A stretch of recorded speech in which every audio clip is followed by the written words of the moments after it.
রাজ্যের পাশাপাশি মুর্শিদাবাদ জুড়ে আজ শুরু হলো মাধ্যমিক পরীক্ষা। দীর্ঘ 2 বছর করোনা মহামারীতে অনলাইন ক্লাস ও পরীক্ষার পর এবার অনলাইন মুড কাটিয়ে জীবনের প্রথম সবচাইতে বড় পরীক্ষায় বসলেন সকল মাধ্যমিক ছাত্রছাত্রীরা। করোনা মহামারীর কারণে বিগত বছরের তুলনায় এই বছরের মাধ্যমিক পরীক্ষায় অংশগ্রহণ চোখে পড়ার মতো। বিগত বছরগুলোর রেকর্ড ভেঙে এবছর পরীক্ষায় অংশগ্রহণ করেছেন ছাত্রছাত্রীরা। এই মাধ্যমিক পরীক্ষায় বিভিন্ন পরীক্ষার্থীরা পরীক্ষা দেওয়ার বিষয়ে ভিন্ন মত প্রকাশ করেছেন।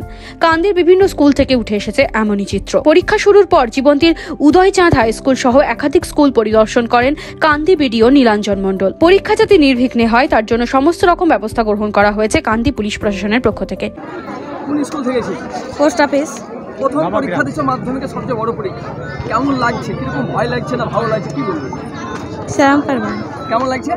ভালো লাগছে। সুন্দরপুর প্রথম পরীক্ষা দিচ্ছ, কেমন লাগছে? ভালো লাগছে। পরীক্ষা যে গত বছর হয়নি তোমাদের, এবার প্রথম পরীক্ষা দিচ্ছে বড় পরীক্ষা, কতটা ভয় লাগছে বা কতটা স্যাটিসফাই? ভয় লাগছে না। কেমন ভয় লাগছে? আচ্ছা, সিলেবাস শেষ হয়েছে তোমাদের? হ্যাঁ হয়েছে। কি নাম তোমার? সাবানে আসবি। তোমরা এই যে প্রথম পরীক্ষা দিচ্ছ, বড় পরীক্ষা, মাধ্যমিক, কেমন লাগছে? ভালো লাগছে। আচ্ছা, তোমাদের এই যে সিলেবাস সেটা কি সব শেষ হয়েছে? না। আচ্ছা, ভয় লাগছে সে ব্যাপারে? না, ভয় লাগে না। টেস্ট পরীক্ষা দিয়েছিলে কি এর আগে? হ্যাঁ। কোশ্চেন মোটামুটি কেমন হয়েছিল আগে?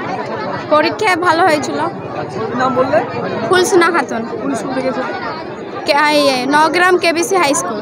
কান্দি থেকে জয়দুল শেখের রিপোর্ট, এনবিটিভি।